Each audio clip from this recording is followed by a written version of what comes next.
Last year, Mike, a young man in his early 30s, decided to do some late-night Christmas shopping. Mike was an unassuming guy, quiet, friendly, and always thoughtful with his gifts.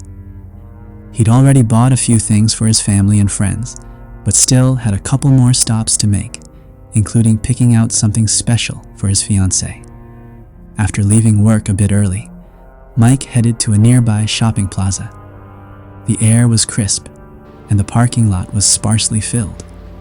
He browsed a few stores, picking up items and crossing things off his list. Finally, he headed back to his car, parked under a flickering street lamp in the middle of the lot. As he unlocked his car, he glanced up and noticed a beat-up black sedan parked a few rows over. The driver's window was rolled down just enough to reveal a shadowy figure inside. The person was staring straight at him, their face obscured. Mike felt a jolt of unease, but brushed it off. Probably just someone waiting for a friend or a rideshare passenger. Shaking the thought, Mike drove off to his next stop, Target, a couple of miles away. He spent about half an hour in the store, finding what he needed. As he walked back to his car, his heart skipped a beat. The same black sedan was parked just a few spaces away. The driver was there again, and this time, Mike could see him more clearly.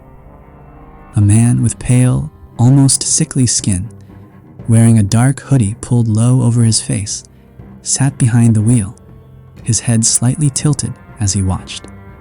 Mike's throat tightened. It didn't feel like a coincidence anymore. He hurried to his car, locked the doors, and pulled out of the parking lot. As he drove, he kept glancing in his mirrors. The black sedan didn't follow, and he let out a shaky breath, convincing himself it was all in his head. His final stop was a small grocery store near his apartment. Mike parked near the entrance, under a bright security light. He figured he'd grab his items quickly and head home. The store was quiet, and he moved fast, gathering what he needed. When he exited the store, his stomach sank. The black sedan was there again, parked farther back, partially hidden behind an SUV. Mike's skin prickled as he saw the same man inside, watching him from the shadows. This time, Mike didn't hesitate. He got into his car, locked the doors, and pulled out of the lot. As he reached the street, he checked his rearview mirror. The sedan hadn't moved. Relieved, he sped home. When he pulled into his driveway and got out of the car, Mike paused. The quiet of the night was unnerving. He glanced around but saw no sign of the sedan. Finally, he went inside and locked the door.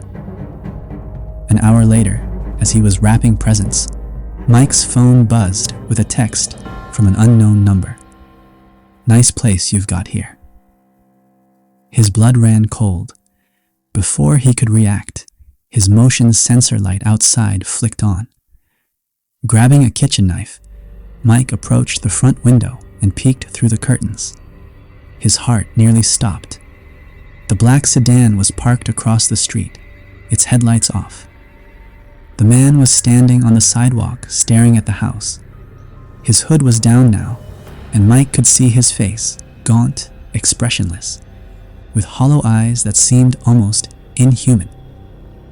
Mike called the police, but by the time they arrived, the man and his car were gone. The officers reassured him it was probably a prank, but Mike couldn't shake the feeling that it was far more sinister. That night, as Mike tried to sleep, he was jolted awake by the sound of faint tapping on his bedroom window. His apartment was on the second floor. Gathering his courage, he walked to the window and pulled back the curtain. His breath caught in his throat. Etched into the frost on the glass were 3 words: "I found you." Mike never saw the man again, but he moved shortly after. To this day, every December, Mike finds himself looking over his shoulder, haunted by the memory of hollow eyes staring back at him.